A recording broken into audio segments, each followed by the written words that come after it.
అందరికీ నమస్కారం. Welcome to Suman TV. ఒకప్పుడు బిడ్డల్ని కనడం చాలా సులువైన పని కదా. అందరికీ తెలిసిన విషయం. ఒక్కొక్క ఇంట్లో 10 మంది పిల్లలు ఉండేవారు. ఆ తర్వాత కుటుంబ నియంత్రణ పేరుతో కొంత, మారుతున్న జీవన శైలి వల్ల మరికొంత పిల్లలు పుట్టడం ఇప్పుడు గగనం అయిపోయింది. అందుకే మనకి ఎక్కడ చూసినా కూడా ఐవీఎఫ్ ఎక్స్పర్ట్స్ కనిపిస్తున్నారు. కానీ దాదాపు మనం మాట్లాడేది 25-26 సంవత్సరాల క్రితమే ఇన్ఫర్టిలిటీ అనే ఒక సమస్యని గుర్తించి గైనకాలజిస్ట్గా ఉన్న డాక్టర్ రత్న దూర్వాసుల గారు ఐవీఎఫ్ స్పెషలిస్ట్గా మారాలని చెప్పి నిర్ణయించుకుని అప్పటి నుంచి ఇవాల్టి వరకు 150,000 మంది పేషెంట్లని కనీసం చూసుంటారు ఈ సమస్యతో బాధపడుతూ. అంటే పిల్లలు పుట్టక చాలా మదన పడిపోతున్న వాళ్ళు. అలాగే బహుశా ఆవిడ చేతుల మీదుగా ఆవిడ చేసిన ట్రీట్మెంట్ వల్ల ఎంతోమంది తల్లిదండ్రులు చాలా ఆత్మీయంగా ఆవిడని దీవించారు.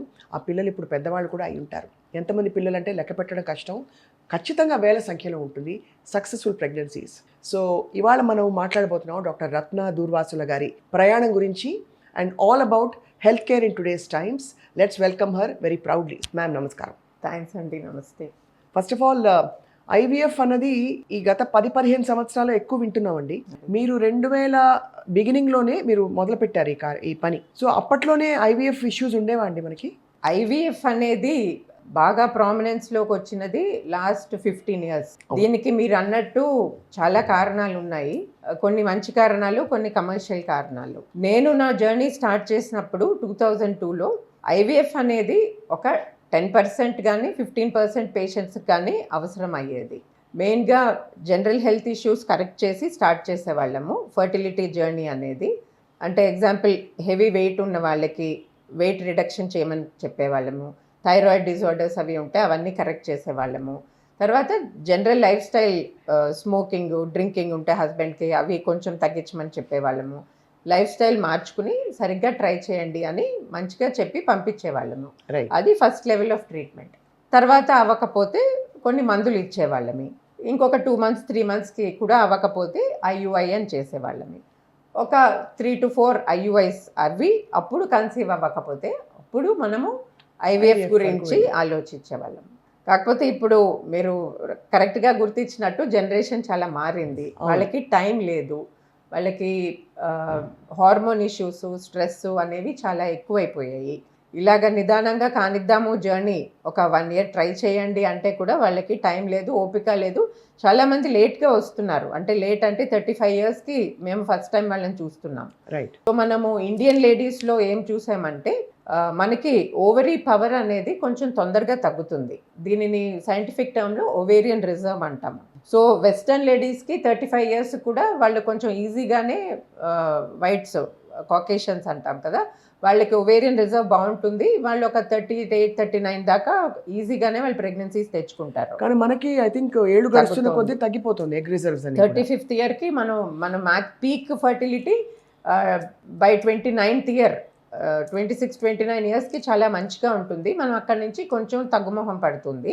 35 years దాటాక చాలామంది ఇండియన్ లేడీస్కి కన్సీవ్మెంట్ కొంచెం కష్టం అవుతుంది. సో ఇప్పుడు మీ ప్రయాణంలో మ్యామ్ మీరు చాలా ఐ థింక్ 2002 నుంచి ఇప్పటి వరకు ఎలా కొనసాగింది? ఏమిటి మీ అప్స్ అండ్ డౌన్స్? ఎలా ఫీల్ అయ్యారు మీరు ఓవరాల్గా being in this super speciality? So అప్పుడు కొంచెం ఈజీగా ఉండేదండి ట్రీట్మెంట్. ఈ గూగుల్ అని, ఏఐ అసిస్టెంట్స్ అంతా ఎక్కువగా ఉండేవి కాదు. సో మనం చెప్పిన మాట వినేవారు పేషెంట్లు. నమ్మకం ఉండేది వాళ్ళకి. ఇంత లైఫ్ స్టైల్స్ కూడా కాంప్లికేటెడ్గా ఉండేవి కాదు.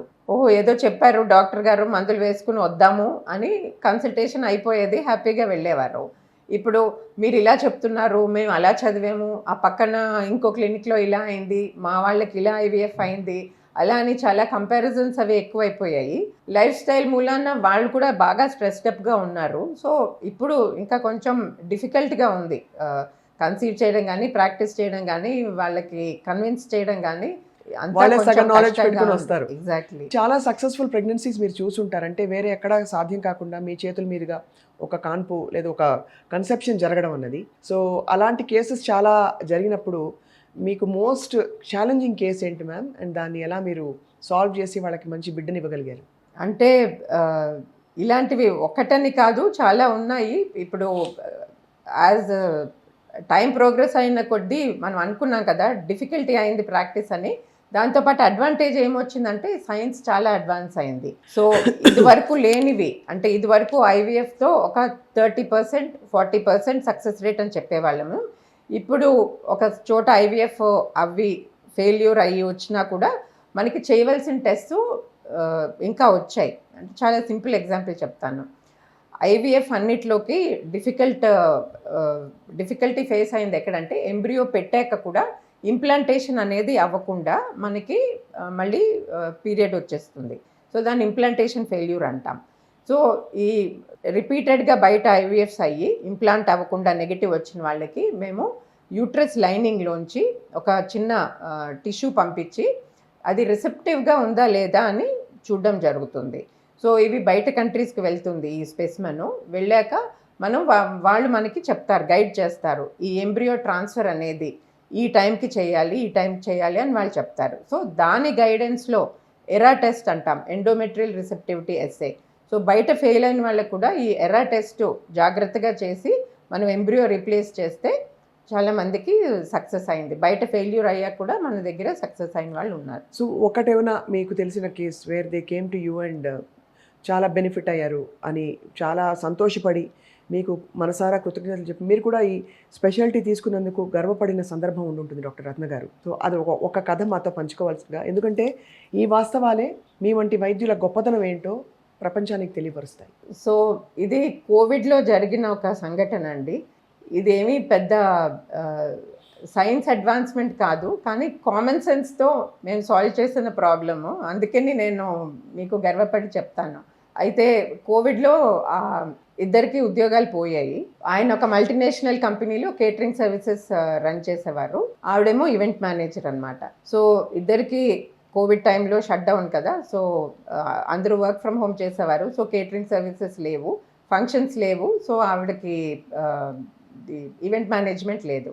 ఇద్దరూ చాలా డిప్రెస్ అయ్యి, మేము కనీసం ఈ టైంలో మాకు కెరియర్ ఉన్న టైంలో మీట్ అవ్వడానికి కూడా టైం ఉండటం లేదు, మాకు ఇప్పుడు ఏదో ఆలోచన చెప్పండి అని ఇద్దరు వచ్చారు. సో ఇద్దరిని నిదానంగా కూర్చోబెట్టి, కోవిడ్ టైంలో ఎక్కువ పేషెంట్స్ కూడా ఉండేవారు కాదు, సో శాంతంగా మాట్లాడి టెస్ట్ అన్నీ చేయించి, అమ్మ కొంచెం వెయిట్ ఎక్కువ ఉన్నారు, మీరు ఒబిసిటీగా ఉన్నారు, వెయిట్ తగ్గండి, ఒక 2-3 వీక్స్లోనూ మళ్ళీ చూసుకుందాం. అలానే ఒక 2 మంత్స్ తర్వాత చూసి వాళ్ళకి ఇద్దరికి వెయిట్ తగ్గి టెస్ట్ అన్నీ నార్మల్గా ఉన్నాయి, ఇది మీరు ట్రై చేసుకోవాల్సిన టైము.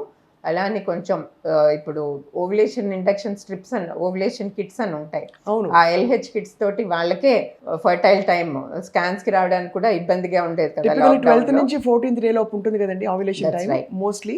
రైట్. సో వాళ్ళకి కాన్ఫిడెన్స్ రావడానికి ఇంట్లోనే వాళ్ళ చేతే వాళ్ళకి మానిటరింగ్ చేయించుకుని మొత్తం వాళ్ళ ట్రీట్మెంట్ చేసుకుని వాళ్ళు కన్సీవ్ అయ్యారు. నాకు ఇది చాలా సాటిస్ఫాక్షన్ ఇచ్చింది, ఎందుకంటే ఆల్మోస్ట్ పేషెంట్ని ఎడ్యుకేట్ చేసి వాళ్ళ చేతే వాళ్ళ ట్రీట్మెంట్ చేయించుకుని వాళ్ళు హ్యాపీగా సక్సెస్ఫుల్గా 9 months తర్వాత ఒక బేబీ గర్ల్ పుట్టింది. సో అన్నిసార్లు కాంప్లికేటెడ్ కాకపోయినా సింపుల్గా వాళ్ళకి life style alteration, pregnancy is not a disease కదండి, ప్రెగ్నెన్సీ అందరికీ మామూలుగా రావాలి. సో వాళ్ళ లైఫ్ స్టైల్స్ ఆల్టర్ చేయించి, కొంచెం స్ట్రెస్ తగ్గించి, మామూలు ఫోలిక్ యాసిడ్ అలా సప్లిమెంట్స్ ఇచ్చి, థైరాయిడ్ అవి చేసి వాళ్ళే కన్సీవ్ అయ్యారు. చాలా ఆశ్చర్యం అండి, వెయిట్ తగ్గడం వల్ల కూడా ప్రెగ్నెన్సీ వస్తుందంటే చాలా ఆశ్చర్యం. సో వెయిట్ ఎలా అసలు ఇబ్బంది అవుతుంది అంటే ప్రెగ్నెన్సీ రావడానికి?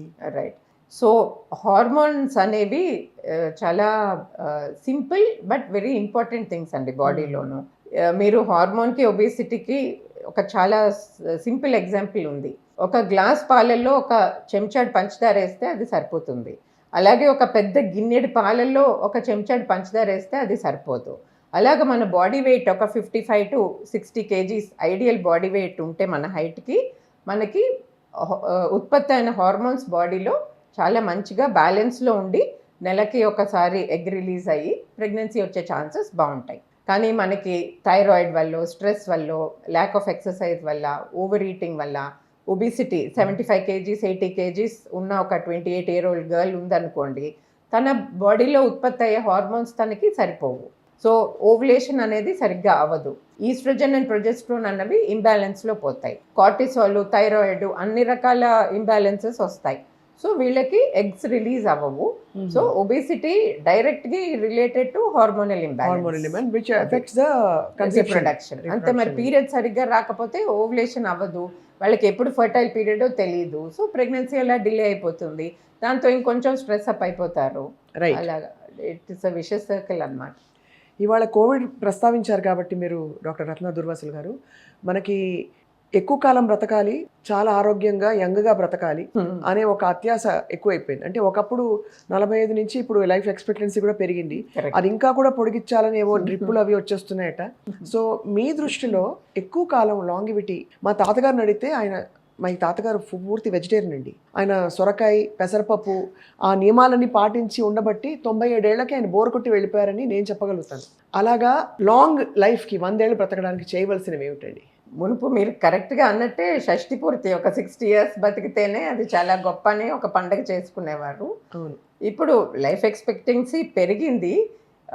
ఇది లార్జ్లీ ఎందుకంటే మనకి ఇన్ఫెక్షన్స్ డిసీజెస్ అంటాం, కమ్యూనికబుల్ డిసీజెస్ అన్నిటికీ మనం క్యూర్స్ తెచ్చేసాం. అవును.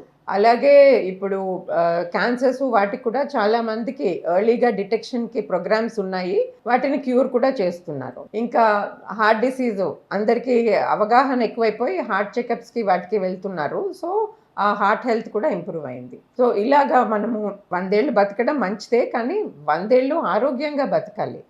దానిలో ఒక 60 to 80 years ఆరోగ్యంగా బతికినా చాలు. ఈ డిమెన్షియాలు అవి ఏజ్తో వస్తున్నాయి, సో అవన్నీ మనకి రాకుండా లైఫ్ స్టైల్ మంచిగా ఉంచుకోవాలి. అంటే ఏంటి, మీరు చెప్పినట్టు పూర్వకాలం లైఫ్ స్టైల్స్, ఆర్గానిక్ ఫుడ్, మనకి ఎప్పుడు అన్ని ఫుడ్ ఆర్గానిక్గానే ఉండేది, అంత ఫుడ్ ఆర్గానిక్గానే ఉండేది. అలాగా బ్యాలెన్స్డ్ మీల్స్, కొంచెం ప్రోటీన్, అంటే పప్పు పదార్థాలు, ప్రోటీన్ పదార్థాలు, కార్బోహైడ్రేట్ మితంగాను. పూర్వం నాన్ వెజ్ తింటే కూడా వారానికి ఒక్కరోజు ఉండేది. ఎగ్జాక్ట్లీ. ఇప్పుడేమో మీకు ప్రతి చోట కేఎఫ్సీలు, బర్గర్లు అన్నీ టూ మచ్ అయిపోయాయి. సో మనకి ఇదంతా తెలిసిందేనండి, లైఫ్ స్టైల్ మారిపోయింది, జంక్ ఫుడ్ ఎక్కువైపోయింది, ఎక్సర్సైజ్ తగ్గిపోయింది. మునుపు పొద్దున్న లేచినప్పటి నుంచి ఈవినింగ్ దాకా లేడీస్ ఎస్పెషల్లీ ఏదో పని చేసుకుంటూ ఉండేవారు, నీళ్ళు తెచ్చుకునేవారు, దంపుకునేవారు, బట్టలు ఉతుక్కునేవారు. ఇప్పుడు అన్నిటికీ మెషిన్స్ అయిపోయాయి. కొన్ని కనీసం కుర్చీలో లేచి టీవీ ఆపడానికి కూడా రిమోట్ కంట్రోల్ ఉంది. అలాగా కొంతవరకు science has given some adverse effects అన్నమాట. అవును. దీంతో ఒత్తిడి ఎక్కువైపోయింది, ఫిజికల్ యాక్టివిటీ లేకపోతే స్ట్రెస్ కూడా ఎక్కువైపోతుంది. ఎవరు ఒక గేమ్ ఆడదాం, బయటకి వాక్కి వెళ్దాం అని అనుకోవటం లేదు, అందరూ స్క్రీన్స్కి అతుక్కుని కూర్చుంటున్నారు. సో నిజంగా లాంజివిటీ కావాలంటే పాతకాలం పద్ధతిలో మంచి diet, timely meals, between meals junk తినకుండా ఉండడం, స్క్రీన్స్కి అతుక్కోకుండా ఫిజికల్ యాక్టివిటీ ఉండడం, ఇవన్నీ పాటిస్తే గుడ్ లైఫ్ స్టైల్ తోటి హెల్తీగా మనం కనీసం 80 years 90 years వాళ్ళ ఇష్టం 100 చాలా ఆనందంగా బ్రతకచ్చు. అలాగే మనకి ఫర్టిలిటీకి సంబంధించి ఆల్సో మ్యామ్ ఏ విధంగా అంటే చిన్నప్పటి నుంచి, ఎందుకంటే ఇప్పుడు మనకి ఎర్లీ ప్యూబర్టీ చూస్తున్నాం, మనం ఒక గర్ల్ చైల్డ్ హెల్త్ని జాగ్రత్తగా గాజు పదునుగా కాపాడి చక్కగా న్యాచురల్గా తను కన్సీవ్ అవ్వడానికి మనం ఒక ఫౌండేషన్ ఏర్పాటు చేయొచ్చు. So and also for boys, వాళ్ళకి ఇప్పుడు మేల్ ఇన్ఫర్టిలిటీ కూడా పెరిగిపోయింది కాబట్టి ఏం చేయొచ్చు మ్యామ్? ఇప్పుడు ఇదివరకు హెల్దీగా ఉన్న ఇండియా ఇప్పుడు అన్హెల్దీగా మారిపోయింది ఒకలా చూస్తే, ఆర్టిఫిషియల్ ఇంటర్వెన్షన్స్ ఎక్కువ అయిపోయాయి కాబట్టి. సో మీ దృష్టిలో మ్యామ్ ఎలా మళ్ళీ మన మగపిల్లల్ని, ఆడపిల్లల్ని చిన్నప్పటి నుంచే ఫౌండేషన్ బాగా చేసుకోవచ్చండి? సో చిన్నప్పటి నుంచి తల్లిదండ్రులు చేయవలసింది వాళ్ళకి హెల్దీ ఈటింగ్ హ్యాబిట్స్, ఈ స్క్రీన్ అడిక్షన్ లేకుండా చూడాలి, ఎక్సర్సైజ్ అనేది కంపల్సరీగా చూడాలి. చిన్నప్పుడు ఒబిసిటీ వస్తే అది ప్యూబర్టీలో ఒబిసిటీకి కంటిన్యూ అవుతుంది, అండ్ అడల్ట్హుడ్లో కూడా వాళ్ళు ఒబిసిటీగా తయారవుతారు. సో ఒక గేమ్స్ అనేవి, ఫిజికల్ యాక్టివిటీ, ఇప్పుడు యోగా అవి అన్నీ స్టార్ట్ చేశారు కదా, వాళ్ళు కంటిన్యూ చేసి మెయింటైన్ చేయాలి. కామన్గా ఏమవుతోంది, పాపం +2కి వచ్చేసరికి ఎంట్రన్స్లని, కోచింగ్స్ అని అందరూ కూర్చుని పోయి ఏది దొరికితే అది తినేసి, అప్పటి నుంచి మీరు 16-17 years నుంచి మనకి ఓవర్ వెయిట్ కనిపిస్తోంది. సో పేరెంట్స్ అనేవాళ్ళు వాళ్ళకి చిన్నప్పటి నుంచే healthy eating, healthy physical activity, ఒక హెల్దీ బాడీ వెయిట్ మెయింటైన్ చేయాలి, రిలాక్సేషన్కి ఒక అవుట్ సైడ్ పంపించి ఒక షటిలో, క్రికెటో ఏదో ఆడించాలి, సన్ ఎక్స్పోజర్ ఉండాలి. ఇది లేక వైటమిన్ డి పోతోంది. సో ఇదివరకు మీ చిన్నప్పుడు మీరు ఎలాగైతే హెల్దీగా బ్యాలెన్స్డ్ లైఫ్ స్టైల్గా పెరిగారో, అందరూ కలిసి ఆడుకోవడం ఫీల్డ్లోనూ, అదే కంటిన్యూ చేయండి మీ పిల్లలకి కూడాను. విపరీతంగా గ్యాడ్జెట్స్ ఇచ్చేసి ఆన్లైన్ గేమింగ్ ఇవన్నీ అలవాటు చేసేసి వాళ్ళకి ఫిజికల్ యాక్టివిటీ లేకుండాను ఎక్కువ టార్గెట్స్ పెట్టి స్ట్రెస్ చేసేస్తే ఒక చిన్నప్పుడే వాళ్ళ హెల్త్ పాడైపోతుంది. కాబట్టి అంటే ఇవన్నీ జనరల్గా ఉండే హ్యాబిట్స్, ఇవి కాకుండా కూడా పిల్లలకి ఫలానా ఫుడ్స్ ఇలాంటి ఫుడ్స్ పెడితే మంచిది అని ఏమన్నా మీరు రికమెండ్ చేస్తారండి? సో బ్యాలెన్స్ డైట్ అండి. మీరు చిన్నప్పుడు ఏం తిన్నారు? పొద్దున్నే ఒక ఎగ్గో లేకపోతే ఇడ్లీసో ఏదో తినేవారు. ప్రోటీన్ ఉండాలి. గ్రోయింగ్ ఏజ్లో ప్రోటీన్ ఉండాలి. అది నాన్ వెజిటేరియన్లో మీటు ఎగ్స్ ఉంటాయి. వెజిటేరియన్ వాళ్ళకి కొంచెం చూసుకుని పప్పు పదార్థాలు లేకపోతే చోలే, రాజ్మా. సప్లిమెంట్స్. అవును. ఎస్, మన పప్పులు అన్నీను ప్లస్ ఎస్ మీరు చెప్పినది పెసలు సాలెడ్స్లా చేసి చిన్నపిల్లలకి అట్రాక్టివ్గా ఉండడానికి in whatever form we can give మంచి హెల్దీ ప్రోటీన్ ఇవ్వాలి. డైరీ కూడా ఉండాలండి. ఇప్పుడు ప్రతి థర్డ్ పర్సన్కి లాక్టోజ్ ఇంటాలరెన్స్ ఏదో అంటారు, కానీ డైటీషియన్ని సంప్రదించండి మీకు ఏమన్నా ప్రాబ్లం ఉంటే. కానీ మిల్క్ ప్రోడక్ట్స్, సోయా, టోఫు ఏదో ఒకటి ప్రోటీన్ మంచిగా వెళ్ళాలి.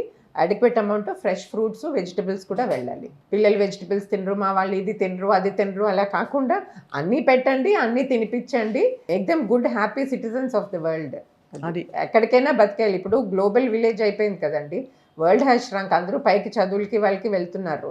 సో వాళ్ళు ఎక్కడికి వెళ్ళినా హెల్దీ ఫుడ్ తిని వాళ్ళ కాళ్ళ మీద వాళ్ళు హెల్దీగా బతికేటట్టు మనం హ్యాబిట్స్ ఇన్కల్కేట్ చేయాలి. చాలా బాగుంది. Plus at the same time ఈ బ్యాడ్ హ్యాబిట్స్, ఈ స్మోకింగ్, డ్రింకింగ్, డ్రగ్ అడిక్షన్ వీటి జోలుకి వెళ్లకుండా చిన్నప్పటి నుంచి ఫౌండేషన్ వేసి వాళ్ళని పెంచాలి. డాక్టర్ రత్న దుర్వాసులు గారు, మీరు చూస్తున్న కేసెస్ అన్నిటిలో టాప్ 3 రీజన్స్ ఫర్ ఇన్ఫర్టిలిటీ ఏంటండి? ఒబిసిటీ ఒకటి చెప్పారు మీరు, కాకుండా ఇన్సులిన్ రెసిస్టెన్స్ ఇట్లాంటివి కూడా ఉన్నాయా, లేక ఇంకేమైనా కారణాలు ఉన్నాయా? అన్నిటికన్నా ఫస్ట్ అండ్ ఫార్మోస్ట్ ప్రాబ్లం లేడీస్లోనూ ఓవులేషన్ డిజార్డర్స్ అంటున్నామండి. ఇప్పుడు ఓవులేషన్ టైంకి అయిపోతే 12th to 14th day of the cycle మీరు అన్నట్టు వాళ్ళకి కన్సీవ్మెంట్కి చాలా మటుకు ప్రాబ్లం ఉండదు. కానీ ఈ ఓవులేషన్ అనేది ఇట్స్ అ డెలికేట్ థింగ్. అది ఈస్ట్రోజన్ అండ్ ప్రొజెస్ట్రాన్ బ్యాలెన్స్ ఉండాలి. పక్క నుంచి థైరాయిడ్ హార్మోన్ మిగిలినవన్నీ సరిగ్గా ఉండాలి. సో ఏ స్ట్రెస్ అయినా, ఈ పీసీఓఈ, పిఎంఓఎస్ అంటున్నారు, ఈ ఎండోక్రైన్ ప్రాబ్లమ్స్ ఏదైనా సరే ఓవులేషన్ డిస్టర్బ్ చేస్తే మనకి ఇన్ఫర్టిలిటీ వస్తుంది. తర్వాత కొన్ని కారణాల వల్ల ఏదైనా ట్యూబ్స్లో ఇన్ఫెక్షన్ వస్తే ట్యూబల్ ఫ్యాక్టర్ అంటాం. సో ఆ ట్యూబల్ ఫ్యాక్టర్ వల్ల కొంతమందికి ప్రెగ్నెన్సీ రాదు. ఇంకా కొందరిలో ఇద్దరికీ ప్రాబ్లమ్స్ ఉంటాయి. ఒక 30%లో కొంచెం స్పర్మ్ కదలిక కానీ స్పర్మ్ కౌంట్స్ కానీ తక్కువ ఉంటాయి, లేకపోతే కొంచెం ఓవులేషన్ డిసార్డర్ ఎఫెక్ట్గా ఉంటుంది. సో కంబైన్డ్ ఫ్యాక్టర్స్ అంటాం. అన్నిటికన్నా common ovulation factor, 2 tubal factor, తర్వాత ఇద్దరికి చిన్న చిన్న ప్రాబ్లమ్స్ ఉండడం వాళ్ళని సబ్ఫర్టైల్ అంటాం. రైట్. సో చిన్న సటిల్ ప్రాబ్లమ్స్ ఇద్దరికి ఉండడం వల్ల వాళ్ళు కన్సీవ్ అవ్వరు. రైట్. ఇంకొకటి ఎన్ని టెస్ట్ చేసినా unexplained infertility or idiopathic infertility అంటాం. అంటే బయటికి కారణం కనిపించదు కానీ ఏవో చిన్న చిన్న ఫ్యాక్టర్స్ ఉంటాయి వాళ్ళకి. అదే పట్టుకోవడం కష్టం. బట్ కాలక్రమంలో కొన్ని ఫండమెంటల్ సెట్ చేస్తే బహుశా అది అలైన్ అయిపోతుందేమో. ఎస్, లేకపోతే ఐవీఎఫ్ లాంటి వాటిలో అలైన్ అయిపోతాయి ఇవన్నీ. రైట్ మ్యామ్, భగవంతుడు అంటే అందరికీ నమ్మకం. అలాగే కొన్ని మన పాత పద్ధతుల్లో కొన్ని ఆచార వ్యవహారాలు ఉంటాయి. పాత సినిమాల్లో అయితే విలన్ వాళ్ళ తాలూకు లేడీస్ వచ్చి అప్పుడే కాన్పు దాల్చిన, గర్భం దాల్చిన ఒక స్త్రీకి ఇదిగో ఈ బొప్పాయి పండు పెట్టేస్తే వెంటనే గర్భం వెళ్ళిపోయిందని చెప్పి మనం వినేవాళ్ళం. అసలు బొప్పాయి పండుకి ప్రెగ్నెన్సీకి ఏమైనా కనెక్షన్ ఉందా? ఇది కేవలం వేడి చేసే గుణం ఉండడం వల్ల, లేక పపెయిన్ ఉండడం వల్ల దీనివల్ల ఏమైనా అవుతుందా? మీరు అడిగిన దానికి సైంటిఫిక్ బేసిస్ ఉందండి. సో సీడ్స్లో, పపాయ సీడ్స్లోను అబార్టిఫేషన్ అంటే అబార్షన్ కాజ్ చేసే పదార్థాలు ఉంటాయండి. సో అది అప్పటి నుంచి అలా కంటిన్యూ అయ్యి ఏ ప్రెగ్నెంట్ లేడీ మన ఆంధ్ర సైడ్ డెఫినెట్లీ పపాయ ముట్టుకోరు. వెస్ట్రన్ కంట్రీస్లో తింటారండి పపాయ? I suppose so. మరి అంటే వాళ్ళు నమ్మరు ఇది. లేదండి. కానీ మీరు ఒక డాక్టర్గా అఫ్ కోర్స్ అవాయిడబుల్ ఆ 3 నెలలు 6 నెలలు 9 నెలలు బొప్పాయి తినకపోతే ఏం మునిపోదు. కానీ ఎగ్జాక్ట్లీ బట్ ఎందుకైనా మంచిది అవాయిడ్ చేస్తారు. బట్ సైంటిఫిక్ బేసిస్ ఏంటంటే వాళ్ళు ఇంటికి వెళ్ళి మా డాక్టర్ తినొచ్చు అని చెప్పిందంటే అదొక పెద్ద ఆర్గ్యుమెంట్ తయారవుతుంది. So to be on the safe side మీ ఇంట్లో ట్రెడిషనల్ బిలీఫ్స్లో ఇది వద్దంటే వద్దు అని చెప్తామండి. అంటే సో అయితే ఆ సీడ్స్లో అయితే మీరు అనేది ఉంది, అబార్టిఫేషన్ ఉంది. It is proven that seed is not good and so anything that is even remotely bad is avoidable. కాబట్టి ఆ నమ్మకంతో ఈ బొప్పాయి పండు సుమన్ టీవీ వ్యూవర్స్కి ఒకవేళ డౌట్ ఉంటే డాక్టర్ గారు చెప్పారు అంటే ఇది ఎంతమంది క్లినికల్ ట్రయల్స్ జరగకపోయినా బొప్పాయి మీద ఖచ్చితంగా దీనిలో ఉండే కొన్ని గుణాలు సీడ్స్ వల్ల, ఫర్ ఎగ్జాంపుల్ ఒకవేళ గర్భం దాల్చుంటే కనుక డేంజరస్ అని చెప్తున్నారు. కాబట్టి ఆ 9 నెలలు 10 నెలల్లో అవాయిడ్ చేయడమే ఉత్తమం. ప్రెగ్నెన్సీలో sexual intercourse, is it allowed, is it okay, or is it case by case basis? Definitely case by case basis అండి. సో ఫస్ట్ 3 మంత్స్లో ఎస్పెషలీ ఐవీఎఫ్ అవి చేసిన ప్రెగ్నెన్సీస్లో మనం అవాయిడ్ చేయమని చెప్తాము.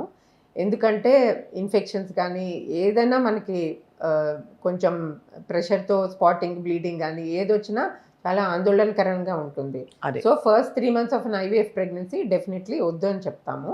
అలాగే మళ్ళీ లాస్ట్ 3 మంత్స్ ఆఫ్ ప్రెగ్నెన్సీలో ప్లసెంటా ప్రీవియా అని ఏదైనా కొన్ని కండిషన్స్ ఉంటే స్పాటింగ్ బ్లీడింగ్ అవి రావచ్చు. సో లాస్ట్ 3 మంత్స్ కూడా అవాయిడ్ చేయమని చెప్తాం. Right. So okay ma'am. Doctor Ratna Durvasulu garu, how do you take care of your health ma'am? మీరు ఆరోగ్యంగా హాయిగా ఉన్నారు, మరి ఎక్కువ రూల్స్ పెట్టుకోవట్లేదు, మిమ్మల్ని చూస్తుంటే అనిపిస్తుంది హాయిగా డాక్టర్గానే, but at the same time as a mother, as a family person మీకు అన్ని గుణాలు కనిపిస్తున్నాయి మీలో. Thank you.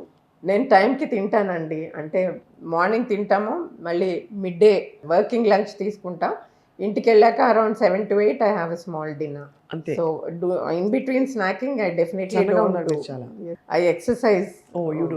అంటే whatever chance I get I try to be physically active. And that is the main reason. So మీ food అంతా rules అంటే millets ఇట్లాంటి కొత్త ఫుడ్లు ఉంటాయా ఇప్పుడు? మిల్లెట్స్ కాదు, ఓట్స్ తింటాను, తర్వాత వైట్ రైస్ అవాయిడ్ చేస్తాము. ఇది మెయిన్గా వర్కింగ్ టైంలో heavy lunch white rice curd rice అవి తింటే నిద్ర వస్తుంది మధ్యాహ్నం. సో వర్కింగ్ లంచ్ లైట్గా తీసుకుంటా. డైరీ ప్రోడక్ట్స్ చాలా ఎక్కువ తీసుకుంటా. ఎక్కువ తీసుకుంటారు. ఇది కూడా మా సుమన్ టీవీ వ్యూవర్స్ కి పెద్ద న్యూస్. డైరీ అని అంటారు. ప్రోబయోటిక్స్ అన్నీ ఉంటాయి, ప్లస్ ఏదైనా కొంచెం మంచిగా ఆర్గానిక్ అంటే అట్లీస్ట్ మరి కల్తీ కాని పాల బ్రాండ్ ఏదో తీసుకుని కర్డ్ ఇది తీసుకుంటే సరిపోతుంది, curd and milk. So doctor Ratna Durvasulu garu, menopausal weight gain అది అవాయిడ్ చేయొచ్చా, ప్రివెంట్ చేయొచ్చా? ఎందుకంటే ఓసారి మెనోపాజ్ అయ్యాక అసలు వెయిట్ ఇంకా తగ్గడం చాలా కష్టం అంటున్నాను. దీనికి కారణం ఏంటంటే అరౌండ్ ద మెనోపాజ్ మనకి బాడీ మెటబాలిజం కొంచెం స్లో అవుతుంది. అంటే ఏంటంటే our ability to burn calories ఖర్చు పెట్టడం అనేది కొంచెం తగ్గుతుంది. ఏజ్ ప్రకారంగా మనకు అప్పుడు రెస్పాన్సిబిలిటీస్ పెరుగుతాయి, మనం కొంచెం సెడెంటరీగా తయారవుతాం, మన గురించి మనం ఆలోచించుకోము. ఒక 3-4 కారణాలు ఉన్నాయి ఈ వెయిట్ గెయిన్కి. సో మనం ఏం చేయాలి అంటే, ఇప్పుడు మెనోపాజ్ వస్తుంది అంటే బోన్ హెల్త్ ఒకటి చాలా ఇంపార్టెంట్. వెయిట్ బేరింగ్ ఎక్సర్సైజెస్ మీద కాన్సన్ట్రేట్ చేయాలి.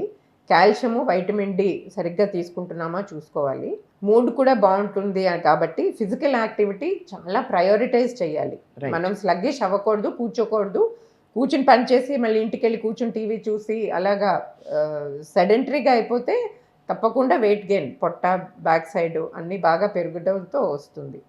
అండ్ ఈ టైంలోనూ పిల్లలు పెద్దవాళ్ళు అవుతుంటారు, వాళ్ళ స్టడీస్, వాళ్ళ మ్యారేజెస్, ఏదో వాళ్ళ మీద మనకి ఫోకస్ ఎక్కువగా ఉంటుంది ఇండియన్ లేడీస్కి. ఇంట్లో వాళ్ళైతే కిట్టి పార్టీస్ అని, స్వీట్స్ తినడం అని, వీటన్నిటితోటి అన్కంట్రోల్డ్గా సడన్గా వెయిట్ వచ్చేస్తూ ఉంటుంది.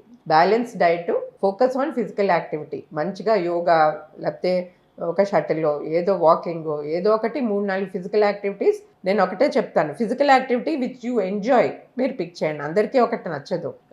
మీరు ఏది ఎంజాయ్ చేస్తారో, జుంబా డాన్సింగ్ కానీ, ఒక షటిల్ ఆడడం కానీ ఆయనతోటి, లేకపోతే పొద్దున్నే మీ ఫ్రెండ్స్తో వాకింగ్ వెళ్ళడం కానీ, ఆన్లైన్ యోగా, మీకు ఏది నచ్చితే మీరు పిక్ చేసుకుని రోజు తప్పకుండా 2 ఫిజికల్ యాక్టివిటీస్ చేస్తే మెనోపాజ్ మీ దగ్గరికి రాదు. ప్రపంచంలో జరిగిన అతి పెద్ద అద్భుతం, what is the latest age a woman can conceive and have a baby అండి? వాళ్ళ ఓన్ ఎగ్స్తో అప్ టు 40-41 ఇయర్స్ వరకు చేయొచ్చు కొంతమందికి. బట్ అంటే ఎగ్ క్వాలిటీ అనేది దానికి ఒక టైం లైన్ ఉందండి. ఏజ్ అన్నిట్లోకి important determinant of egg quality. Right. So మనం అనుకున్నట్టు 29-30కి పీక్ ఎగ్ క్వాలిటీ వస్తుంది, ఆ తర్వాత తగ్గుతుంది. ఇలా పెద్ద 29-30కి ఎగ్ క్వాలిటీ తగ్గుముఖం పడుతుంది. రైట్. 35కి ఇంకా సిగ్నిఫికెంట్గా తగ్గుతుంది. ఇంకా మైల్ స్టోన్స్ 37, 39, 41 అంతే. సో వీటితోటి తగ్గిపోతుంది. బట్ ఎగ్ ఫ్రీజ్ చేసినా కూడా తర్వాత వాతావరణం కూడా సహకరించడం తగ్గుతుందా? లేదండి. ఎగ్ మీరు సపోజ్ ఎవరైనా 28 ఇయర్స్కి ఎగ్ ఫ్రీజ్ చేసుకున్నారు అనుకోండి, దాంతో 10-15 ఏళ్ళ తర్వాత కూడా మనం ప్రెగ్నెన్సీ తెచ్చుకోవచ్చు. కాకపోతే లేడీ ఫిజికల్ హెల్త్ బాగుండాలి అది. అండ్ అయితే ఓపిక కూడా తగ్గుతుంది పిల్లల్ని పెంచడానికి.